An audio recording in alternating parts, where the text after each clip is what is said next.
Hello everybody, my name is Anthony and welcome back to Let's Play 80 Days. You guys seem to enjoy the first video, so I decided, hey, why not at least make a follow-up. So here we are, day 5, we are in Berlin. We came in on a flying boat, basically. Let's see, let's go to the market. Was there anything here that we were able to sell? Or did we already do that last time?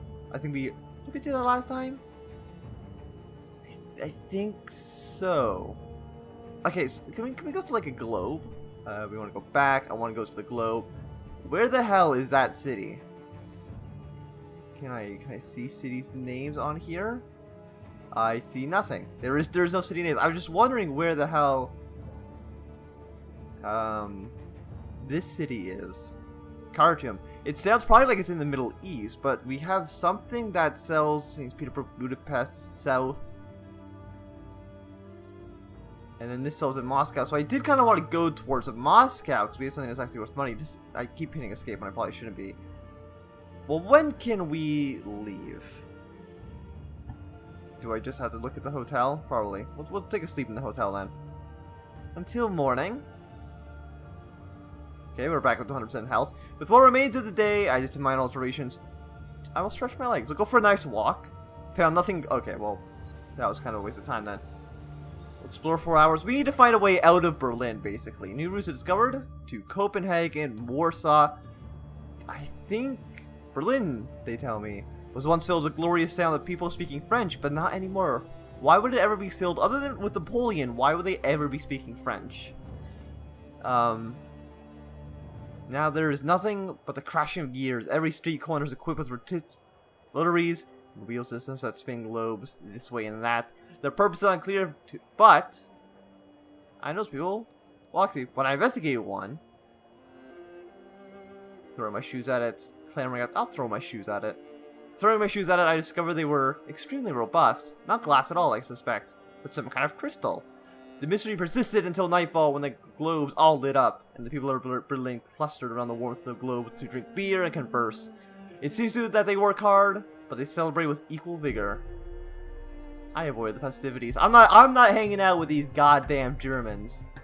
We avoided the festivities, guarding our walls and heading against the thick wheat beer they drink here, which looks to me more like a puree of oatmeal than a decent lager. The afternoon turned to evening, and we finished our exploration to Berlin. We've improved our relation with Fogg. Okay. So let's depart. We can go towards Warsaw, Minsk. I mean, I want to go here. I'm pretty sure it's going to be connected from Minsk to Moscow. Okay, but here I can at least look and see what the cities' names are. Yeah, I imagine it's probably somewhere here. The other city that had something that was actually worth value, but actually it doesn't really look like it. So I have not a single idea where the hell that city is. Or if it would be even on the... Nope, it's not that one. Or if it would even be on the way. Yeah, no, I do not... Omsk. Was that it? Okay, let's go back to Berlin. Was it that city? No, it's not Isk, that's a tomb. Okay, well, whatever. We will depart now. Well, we have to go to Warsaw because we have to go towards Moscow. Departs tomorrow at 1 p.m. Are you really? It departs a day from now? Oh, I just missed the train. God damn it. Okay. Well, we can go up to Stockholm then. It'll arrive tomorrow. It embarks with 16 health. That's quite a bit, but we'll go this way. Well, it's not even on a boat. It's on a blimp, which I guess is fine. We'll speed up time.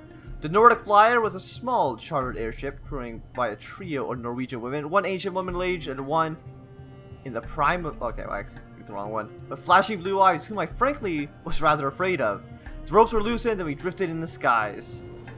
So there's a lot of wind here, which kind of sounds like it could be an issue. Why are you going to Stockholm? Asked Madame L.S. Ekius, youngest of the three. Yeah, but we are going to Russia because we couldn't get to Warsaw. I didn't want to wait another day in Berlin. She tilted her head. Russia's a hard place to leave once entered, she remarked. Once you leave Moscow, you have to go the whole way across. With that, she bowed her head and left me be. Yeah, I know there's only one way out of Moscow. but that's fine. We'll go to Stockholm. We spent most of the days crossing the low wastes of Sweden, empty fields with scattered houses, an airship in the skies, the haystacks below. All of life is here. My friend, Mademoiselle Accuse, joined me on the rail. It is wonderful, is it not?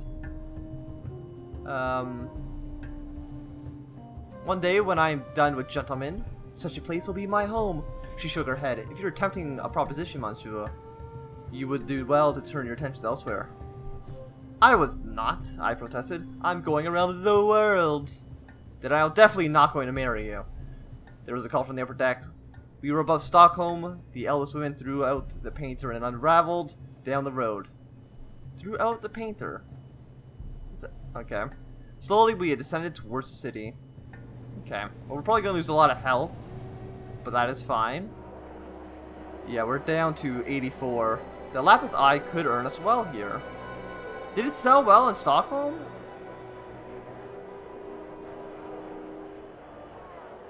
No, it sells for 260. That's terrible.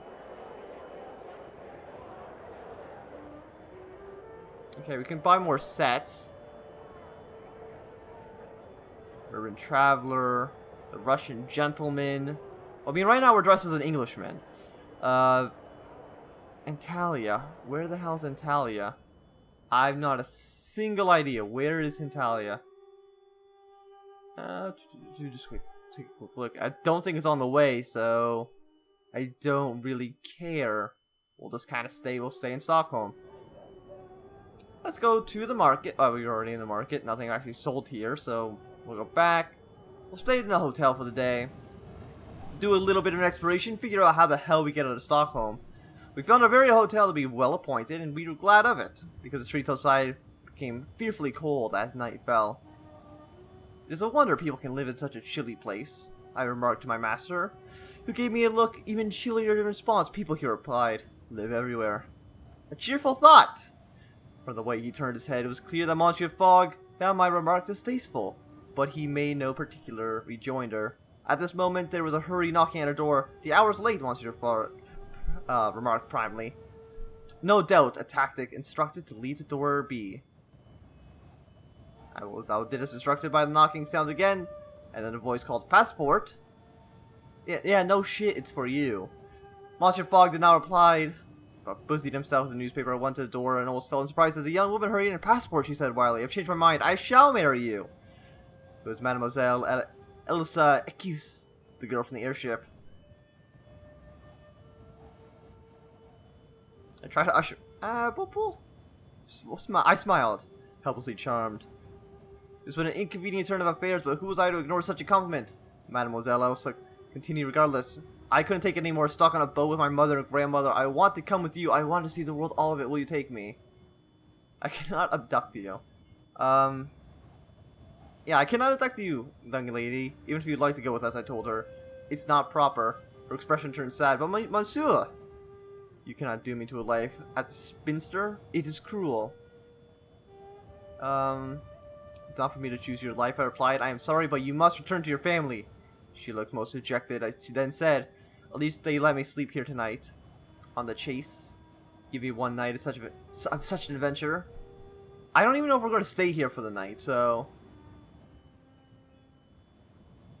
I cannot find it in me to say no. Of course, the room is yours. My master and I will find an alternative. Monsieur Fogg nodded a fraction to show his agreement, so we left the room for rent. We left our room to rent a second as Mademoiselle Elsa settled herself in. Okay, well, we have to explore 4 hours. It'll take it till about noon. New routes discovered. Helsinki. To go to St. Petersburg. Absolutely probably be the best way. It looks like both those routes were red, though, so we can't actually leave the city, I think, today. We met a middle-aged Swede by the name of Sven, who offered to show us around the city. The city was undergoing vast development. Everywhere we looked, great monstrous machines moved the very earth, and buildings made out of granite slabs rose like Egyptian temples, block by block, almost as we watched. We are building a future here in Sweden. We are very advanced, Sven told me. You must be very proud. We are. Sven agreed agreeably. I asked about Russia, because I am going to Russia. I asked about Russia. Our northerly route was destined to cross the Tsar's border soon. Sven looked thoughtfully. Russia is not a happy place, he remarked, though getting him to say more than that was impossible. We took our leave of him, and he seemed almost sorry to see us go. I suspect he was a lonely soul. So, arrives tomorrow, 200 pounds. Well, that's the best we got. Can you do anything? Oh, so it arrives tomorrow. Depart at 9 in the morning. Well, I guess we are going to stay here for another day. We have 6,000 pounds. We have quite a bit of money. I mean, we're wasting time. We're only on day 9. Which is, you know, we're already more than 10% of the way done. As night fell, I went out to explore a little. I'm not serving this guy. Like, why do I have to serve him? When I returned, both my spirits and I fancy his were much improved. Okay. We shall depart for Helsinki, and hopefully, mild seas and cold weather. This looks like it. Will it help? I mean, that's fine. Baltic ferry, we shall go.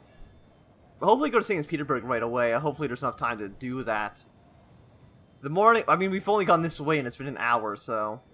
The morning we may leave, and we found Elsa waiting for us, sitting on the trunks as her hands folded neatly. First day of my adventure, she declared with great cheer. Is she coming with us? I smelled and helped her feet. We headed to the terminal together, my master in a strange, unreadable mood, while Elsa described the adventures she hoped we would have together. I admit I found her company quite inspiring. I was looking forward to getting to know her over the next few days. Boarding was a rather confusing affair, as Elsa did not have any of the proper paperwork.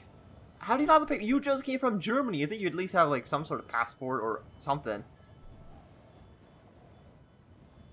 I tried to reason with them, but they were very insistent that Sweden should not allow to mislay its population. As border guards argued with her, she began to cry and then shot me a sly look from under her eyelashes. I softened her heart with my tears, she whispered. You approached him from another front. I promised I would try, and she redoubled her weeping as she led outside. My good men, I asked the head of customs remarked, we simply cannot allow undocumented trafficking of anyone. It is unconscionable, you understand. Perhaps we could buy the relevant paperwork. How much would they cost? The price is £100. I don't even get the choice.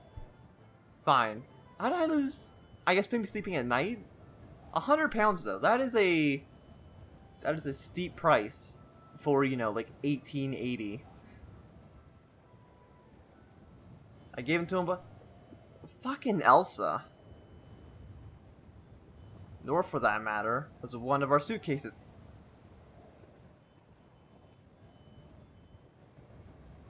No, we have to find. I have stuff. I have shit in there. I need that lapis thing. I rather think she will not be found once you're fucked. I mean, she was left. It's been about 5 seconds. I think we could find her. Clearly a woman unworthy to be your wife, he said, in an uncounted... You turn to the border.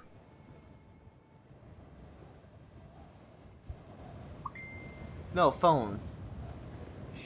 Shut up. Okay. Wait, converse, fog. I don't know what the hell we did, but... So, like, what did we lose? If I lost the lapis thing, there was literally no reason to go to Russia. But I mean, we're already there, so we might as well. The ferry left Stockholm's terminal and cut into the Baltic Sea for the short cross to Helsinki. Only after we were in the water did I allow myself a sigh of relief. I was a free man once more. I leaned out over the rail with a few other passengers, one of whom, a young Finnish girl, passed the time by trying to teach me a little of the language. The grammar appeared terribly complex, but perfectly designed for quickly describing and accurately positioning the objects relative to other objects. We Finns make excellent clockwork, the girl remarked. We are also very tidy. I asked my new friend what she could tell us of her journey into Russia. I don't think anybody will tell us anything about Russia. Russia is the bear, she replied. As clumsy as the bear. I mean, Finland is part of Russia in this time, so... It does not mean it kills everything it touches, but, she shrugged, it kills everything it touches. Okay, well, that sounds good. We docked at Helsinki in the early evening and disembarked. I waved a cheerful goodbye as the girl had left the boat. Did she steal anything from us? I'm gonna go, she probably stole something from us. I hate everybody.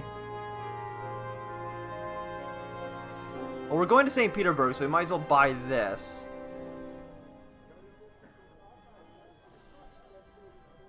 I mean, we'll... Okay, so where the hell is this? I mean, it sounds like it's in Russia. Just look at that name.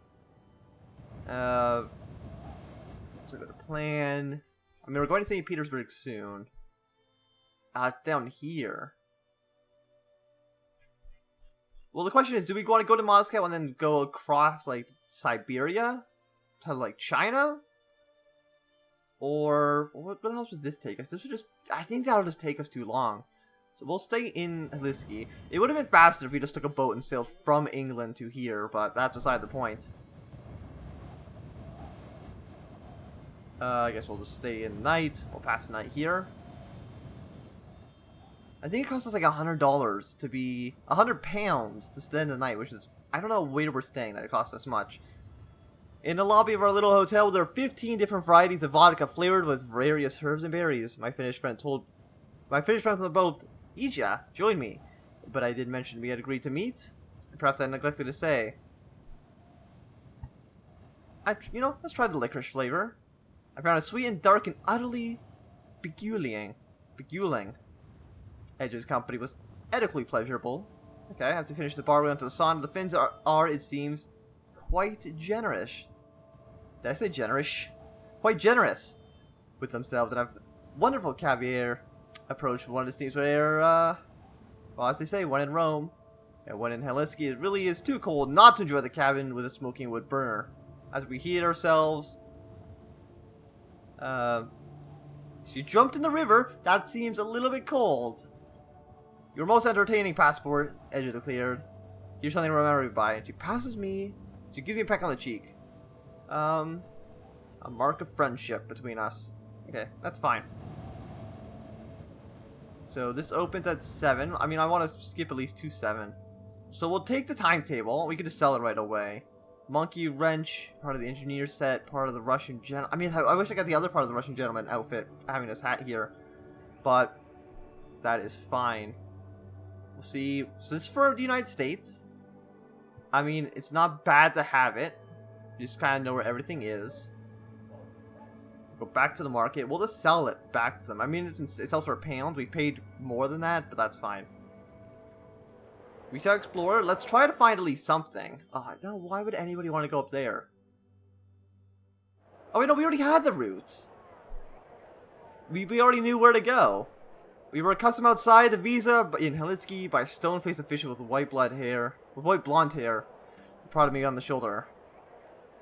I smiled at him and he grimaced and turned. What? He began slowly. The hell, he continued, are you doing in Helsinki? I replied, we are on our way to St. Petersburg. And why? He continued, no happier. The damn, he cursed. Are you going to St. Petersburg? We're going around the world. My answer seemed to give him pause. He stopped. He pursed his lips. All the way around? I believe so. East. That's where we're going. Don't go into Russia. Why not? Russia's part of Tsar's bootlickers' imperial lackeys. Are we not in Russia right now? Maybe not, because it's just a duchy. Maybe like a vassal state. I'm not too sure. He nodded once. On our journey, if you see any Russians, he added, turn the other way. I said I would consider it, and he nodded. We thanked the first time and moved on. I believed it was in fact. Okay, that's fine. So I can't go to St. Petersburg because when did it depart? It departed at 9. I could have already been gone. I could have left. But I completely screwed us over. We can go to the bank, but I don't think I've ever even pressed this button ever, so I don't see a reason to press it now. Before retiring, I attended Monsieur Fogg. Okay, we'll get his health back up. We're back up to 100. Fantastic. Ensuring he had fresh tea. We just gotta make sure Monsieur Fogg is happy. Because of course we do. Make sure we leave before 9. So that we don't have to wait here, you know, for actually forever. We board the ferry on a short journey to St. Petersburg. I mean, yeah, that's what we're doing. We'll wait it out. World Pairs Fair, a roaring success. Oh, okay then. Fantastic. The journey along the Baltic was plagued by ice-fingered winds, as through Russia wished to warn us in advance of the coldness of our welcome. But the people were warm enough, and there were quite impromptu music in the ballroom below deck, where I was roped into singing. But to my master's endless displeasure, after several hours I noted Monsieur Fogg had taken his leave and made my own excuses. Okay. Fucking, why do we have to cater to this man? Why is he my master as well? The Buffalo Hide, yeah, I know that. That's why I came here. Let's get the cold climate stuff ready. I mean, we'll keep the Englishman outfit because it does seem to give us at least a little bit of a bonus. But hopefully we'll be able to get another thing soon. Why do we have to stay in a hotel? I mean, it is 7, I guess. Our completed cold climate set should protect against the cold. Well, yeah, but we don't have it finished, sadly. Day 12. Nevsky Prospect, immortalized by Dostoevsky and Gorlog. We would have been unrecognizable in these venerable writers. Imperial soldiers fill the streets. I cannot pronounce any of these names. Enormous black iron hydraulic walkers. They were battling rioting peasants. We're piling threshers and we're stepping into hammer-handed automata of their own, no doubt stolen from nearby factories. Why would I do... yeah, we'll go with the soldiers, because I don't want to be near people that are throwing firebombs, because they'll probably get shot by, like, the military. I waved down a driving soldier who flashed her gold double eagles in my face and rolled her eyes, and when I failed to understand her quick-fire Russian, we settled on German, and she introduced herself as Staff Captain Akhmotova. You should lead the city center, she said harshly, before this foreign rabble sets you alight by accident. Why are these peasants revolting? Or rioting? Because they are peasants? She caught my disbelieving look and then flexed her arm and walker claw towards a bottle thrown out of the air, crushing it with a hydraulic hiss. They wanted better work conditions, and I think, who knows? They make demands to the Tsar with violence. Whatever it is, they seem to want it badly, remarked, looking over the carnage of a wide, tree-lined avenue with now blood splattered and littered with rubble. We are all serfs unless we have noble blood, Staff Captain said. Suddenly, voice threaded with bitterness. Do they think they are the only ones who are angry? They are the only ones who dare to protest. She looked at me for a long moment, and as I said, nestled beside her on the control panel, a hand-bound, worn copy of Marx's Communist Manifesto. And suddenly, without a word, she turned the mechanical monster away from the peasants and faced her fellow soldiers, her hands white-knuckled on the control levers as she placed her body between them and the rioters. A great wordless cry rose up. It echoed against the domes of the church and traveled all the way down the wide avenue through the alleys till it reached Neva River, which transmitted down. I will be frank, I ran away. Would not be one of the casualties. Okay, well, I mean, that makes sense. I don't want to be part of this, whole business. Okay, so we can actually leave. We need to go to Moscow. Actually, do we need to go to Moscow anymore? Is there anything? Yeah, there's just this. Please tell me I didn't leave. Oh, wait. Embark. I think we can still go there. We can't go all the way up to the Faroe Island. I think it is the Faroe Islands at least. Where the hell would this go? North Pole. And then that would just go where? Back to Russia? I mean, I'm not too sure exactly how the game decides that we've, circumnavigated the globe. I'm assuming it's just get back to London. Arrives tomorrow. It looks like cold, for the cold climate things. Okay, so this thing is 16, but it's actually plus 20. So we're actually, I think we're going to actually gain health here. The line from St. Petersburg to Moscow was affectionately known as Tsar's Finger and ran perfectly straight from the bend near the city of Novgorod. The story went that the route is drawn by the Tsar with a ruler, except he drew it around his own fingertip. That was typical. The popular image is referring to Russian Tsars, and the story we found to be widely believed. Okay. Well, he's at 98. I think we're going to get 2 anyway. Notorious con artist gives police slip in Stockholm. I know, right? I don't like how they keep pressing this. The train was comfortable enough. I spent the day abroad, tended to my master state, eavesdropping, trying to gather information for our next journey, learning from a nervous Afghan artist, as well as going to Pyongyang. The Trans-Manchurian Railway runs from Karmasaka and directly into Beijing. We settled down for the night. So we got a few more information. We can go from here to Beijing. Where the hell we go after that, I'm not even too sure. It goes to Pyongyang as well, which I think would probably be the more reasonable thing to do. Yeah, we got 2 HP back, so that's wonderful. The train stopped twice before reaching Moscow. The first time they searched for artificial equipment, and the second time they searched for weaponry. It seems like the Russians do not take. It seems like the Russian police like to police, and here we are, only a few days into our long trek across the continent. I mean, it's been 13 days. I feel like we've taken a long time. I got to my feet, knowing Monsieur Fogg wished we could speak. Okay, that's fine. I approached the man directly and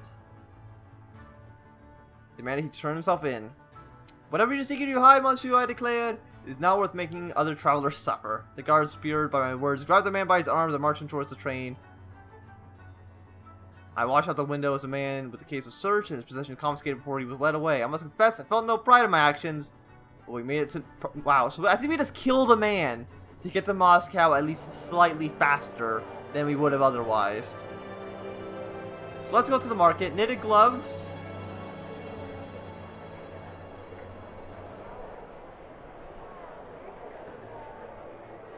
Really, none of this helps us. None of this is useful for us at all. Yeah, we already know the entire way, so we don't need to explore if we don't have to. But I do... Okay, stop going to that menu. I do think that this is going to be a good time to end this video. If you want to see more of the series, let me know in the comments and by leaving a thumbs up down below. If you did not enjoy the series, you can always just dislike or not watch it, I guess, but it's probably too late if you're already hearing this message. If you've enjoyed, remember to thumbs up and subscribe, and goodbye.